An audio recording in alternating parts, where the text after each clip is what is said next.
ನಮಸ್ಕಾರ ಸ್ನೇಹಿತರೆ.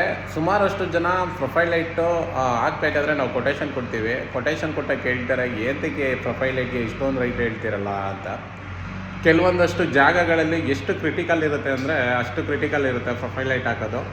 ಕೆಲವೊಂದು ಸರಿ ಈಸಿ ಇರ್ಬೋದೇನೋ, ಆದರೆ ಕೆಲವೊಂದು ಸರಿ ಚಿಕ್ಕ ಚಿಕ್ಕ ಸೆಲ್ಫ್ ಮಾಡಿದಾಗ ತುಂಬಾ ಕಷ್ಟ ಇರುತ್ತೆ ಹಾಕೋದು. ಇಲ್ಲಿ ನೋಡ್ತಾ ಇರ್ಬೋದು, ಕೆಲವಷ್ಟು ಕಸ್ಟಮರ್ಗಳು ನಮ್ಮ ಹತ್ರ ಕೇಳ್ತಾರೆ, ಸರ್ ಪ್ರೊಫೈಲ್ ಲೈಟ್ಗೆ ತುಂಬ ರೈಟ್ ಹೇಳ್ತೀರಾ ನೀವುಗಳು ಅಂತ. ಸುಮಾರಷ್ಟು ಎಲೆಕ್ಟ್ರಿಷಿಯನ್ಗಳು ಹಾಗಾಗಿ ಪ್ರೊಫೈಲ್ ಲೈಟ್ ಕೆಲಸಗಳನ್ನೇ ಮಾಡಲ್ಲ. ಇಲ್ಲಿ ನೋಡ್ತಾ ಇರ್ಬೋದು, ಈ ಥರ ಜಾಗಗಳಲ್ಲಿ ಪ್ರೊಫೈಲ್ ಲೈಟು ಈಸಿಯಾಗಿ ಹಾಕ್ಬೋದು ಶಾರ್ಟ್ರಿಂಗ್ ಮಾಡಿ.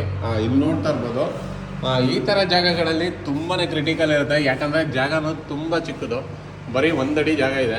ಒಂದಡಿ ಜಾಗದಲ್ಲಿ ಇಲ್ಲಿ ನೋಡ್ತಾ ಇರ್ಬೋದು, ಈ ವೈರ್ನ ಶಾರ್ಟ್ರಿಂಗ್ ಮಾಡಿ ಹಾಕೋ ಅಷ್ಟರಲ್ಲಿ ಎಷ್ಟು ಕಷ್ಟಪಡ್ಬೇಕಂದ್ರೆ ಅಷ್ಟು ಕಷ್ಟಪಡಬೇಕು.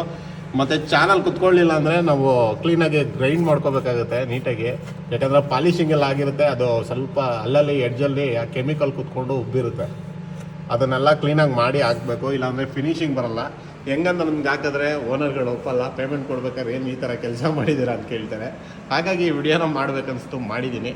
ಹಾಗೆಯೇ ನಿಮಗೂ ಈ ಥರ ಅನುಭವಗಳಾಗಿದ್ದರೆ ಕಮೆಂಟ್ ಮೂಲಕ ತಿಳಿಸಿ. ಹಾಗೆ ವಿಡಿಯೋ ಇಷ್ಟ ಆಗಿದರೆ ಲೈಕ್ ಮಾಡಿ, ಶೇರ್ ಮಾಡಿ, ಕಮೆಂಟ್ ಮಾಡಿ, ಮರಿದಿರ ಫಾಲೋ ಮಾಡಿ. ಜೈ ಎಲೆಕ್ಟ್ರಿಕಲ್.